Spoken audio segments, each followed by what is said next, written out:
I strayed slightly over the speed limit there, and I was caught, and they dealt with me efficiently and courteously, as befits a civilised nation, which is, of course, what France is. No.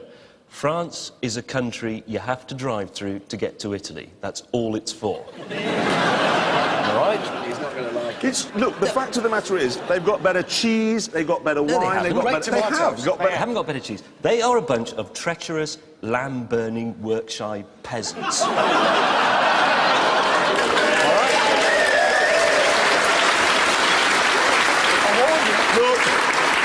Have you seen this? Have you seen this bridge? What country is that in? Is it in Britain or is it in France? It's in France. It was designed by an Englishman, but we're so tight-fisted we wouldn't build it here and they would. Right. No. They're better than us. No, they're rude. Look, they're better than us. I promised the policeman I'd say that. They're rude. Otherwise he would have taken my licence away and put me in the Bastille. Now, I'm not joking, they came alongside me and I looked across, thought, I'm in trouble here, and they were just going... They were... Did it not occur in your big woolly head that maybe it was a trap? No, you see, I trust the French. You see, so they weren't a bit broke. Exactly. You know? What sort of trap? Well, I mean, carry on, Mr. Clarkson, and then there's a battery of cameras just under the next bridge to nobble you. No, tallest race on earth now, the Dutch. Officially. Mind you, they do take a lot of drugs. That's why they like Top Gear so much. Hello, Dutchie. Get out of the way, you Polish lorry! Why are you cluttering up our roads with Latvian milk? The Chinese are very good at this sort of thing. I'm speaking to you now from behind a pair of fake Ray-Bans, wearing a fake Armani jacket, carrying a fake Louis Vuitton bag, in which we find a fake iPad and a fake iPhone. And if we consult my fake Omega, we see that it's 25 to 3, probably, which means it's time to pop into the fake Starbucks over there for a cup of fake coffee. It seems then that the expression copyright infringement doesn't translate terribly well into Mandarin. Back a bit. How many of those engines does AMG make by hand every year? 18,000, and that's not including the ones they make for Pagani with the Zonda. Over 18,000 by hand. I mean, Fritz must be the hardest working bloke in the whole of Europe. He is. I can't come home tonight, I must make another 20,000 engines. Meet my hands! Fingers out, It's spoon! Yeah, it's amazing. There's no wonder he gets the odd one wrong. Anyway, the point I want to make here is, here we've got a government agency selling us these number plates on the basis that you can tweak around with them to make them say something else. Then you have another government agency with tall hats and plastic shoes booking you for changing your number plate round so it says stamps. Absolutely right. Welcome to Britain. Welcome to Britain, everybody. This is the worst country in the world. Yes. Now, they do use power, so I rang up Volvo and I said, what is this all about? How much do your daylight running lights, how much extra fuel does that mean you're using? And they went away and they did a calculation and they came back and they said, to be honest, it's such a tiny amount that we can't measure it. So now Audi have said, yes, but we will half it. So now it's even smaller again. And that was the Swedes, who, let's face it, are a rational bunch. The Germans have made the Swedes look reckless. What sort of an achievement is that? Because just up the road from the Mercedes factory is the German wine-producing area. God doesn't like German wine, let's be honest. So every year, God sends hailstorms to flatten the German vines, so we don't have to have any Blue Nun and Black Tower.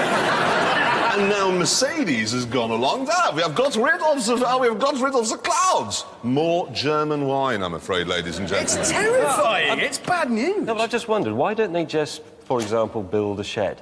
Well, because they're German. They're Germans. This would be simple. If it's hailing, I don't think... It is easier to send a Messerschmitt into the clouds and back inside. Shoot the clouds out of the sky. Did they not mention this, then? Do you know they didn't? How odd. It is, isn't it? Because Mercedes like to go on about their heritage and history, and they didn't mention that one. Well, perhaps they didn't mention it because it's got Hitler in it. I don't know. That's not Hitler. It is. It isn't. No, that car was built long before indicators were invented, so he's just there to do some hand signals. Really? What signals are you doing there, then, James? He's saying, take the Third Reich. Private ticket. Bentley is owned by VW. Yeah. That car was styled by a Belgian, and it was engineered by a man called Ulrich Eichhorn. Doesn't sound very British. Are you does it? presenting Top Gear, or are you writing a letter to the Daily Telegraph? Well, I'm just saying that you know immediately that that car is German because it's got too much power. They've overdone it, as usual, like they did on their French holiday in 1939. James, the Queen is German, but Yes. you don't sing Deutschland, Deutschland, über alles every time she comes on the television, do you? Well, I do, actually. Yeah, he does. The real problem is obviously that between now and when you're watching this, really anything could have happened. Somebody could have invented a car that, I don't know, runs on jelly. We might have declared war with France. To be brutally honest, the only real solution to keeping fuel prices down is population control. What we need for China? No, not James May's fuel price solution.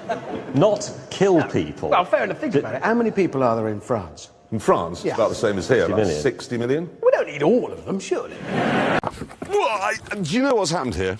Audi, who of course own Lamborghini, they've built all of the car and then just let the Italians, to keep them happy, do one thing. So what news have you got then, James, this week? Well, actually, I've got some news from Korea. You can't tell, can you, that Top Gear's just been sold in Korea? No, no. Well, no, I don't think there's any evidence. I think we're smoothing this one out nicely. It's not showing. Hello, you industrious little fellows. That's got him on side. Well done. It's not like we've ever upset anyone. I know. Well, there was the vicar whose tree I rammed in a Toyota pickup truck. Yeah, and there was. everyone in Wales, and everyone in Birmingham, and everyone in America. We should do a car that's quintessentially German. Well, just replace the spoons with little sausages. In No, clips. no. Give it trafficators that go like that. A sat-nav that only goes to Poland.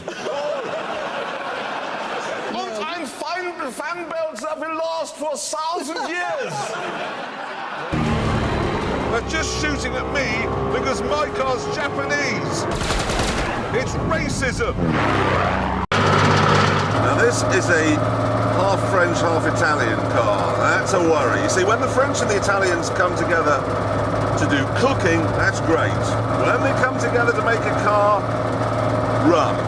Run for your life. The interesting thing about the French nation, I think because they are essentially peasants and communists, is that they are quite good at the fairly small and fairly simple car. We all know why it is. It's because Lamborghini are owned by Audi, so the Germans do the actual building of the cars, and then they let the Italians do the brochure. So they're just filling the numbers. It's got 1,000,000 horsepower, yes. That's 100,000, it's invisible, and it's got cannons. Mexican car's just going to be a lazy, feckless, flatulent open at the stop, leaning against a fence asleep, looking at a cactus with a blanket with a hole in the middle on as a coat. It's interesting because they can't do food, the Mexicans, can they? Because it's all like sick with cheese on it. I mean, Refried sick. yeah, refried sick. I'm sorry, but just imagine waking up and remembering you're Mexican. It'd be brilliant. It'd be brilliant because you could just go straight back to sleep again. Oh, I'm a Mexican. I'm a Mexican. All I'm going to do all day. That's why we're not going to get any complaints about this, because the Mexican embassy, the ambassador's going to be sitting there with a remote control like this. They won't complain. The things I'd rather do than drive one of those include presenting next week's show while gently cupping James's scrotum. And we're off the air in Korea. Yeah, goodbye, industrious little fellows. Oh, give me a minute. I'm going to have trouble shifting that vision now. What is Zonda going to do? Oh, that'll be easy. Well, they're Italian, aren't they? They'll just lie. That's what they always do. So they say, emissions is very important. Is it low or high? Low. Okay, my emissions is 1. And that's it. And that's how they'll just lie. They will just like, well, Remember, we thought we'd said goodbye to Lada. I think it was about 97 when they finally went away. No more horrible Russian cars made out of turnips. Well, they're back with this. Oh, look at our glorious new car. I mean, clearly this is poor, very, very poor. The best thing about it is, I mean, it's obviously rubbish just looking at it, but they've decided to model it on other cars to compete directly with them. So they've built it to compete with the Fiat Brava and the Toyota Stara, both of which are cars that aren't built anymore. So they're competing with cars that were Yeah, I out was of confident date. of winning this competition. And it's just... if you see what those coming, run. They are absolutely awful. Are they going to be sold in Britain? Well, certainly in bits of Europe, they'll cost about £3,000, all of which you will lose the moment you take the whole lot. Worthless. Top Gear, top tip, avoid. But it is beautiful. Look. The best thing about this is you just know it has to have come from a country where drugs are legal.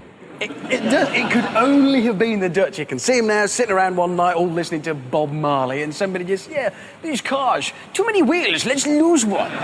My favourite Dutch story is they had an explorer years ago, okay, called Abel Tasman, who went off to the South Seas to try and expand, you know, find new lands and so on. And he found Tasmania, because he was Abel Tasman, and that's named after him. He found New Zealand, and he found the Fiji Islands. He missed Australia. It's easily I was having a deck, having a little smoke, sailed right past it. You've got everything. It's just unbelievable. I'm sorry about that. But then they brought it over to this country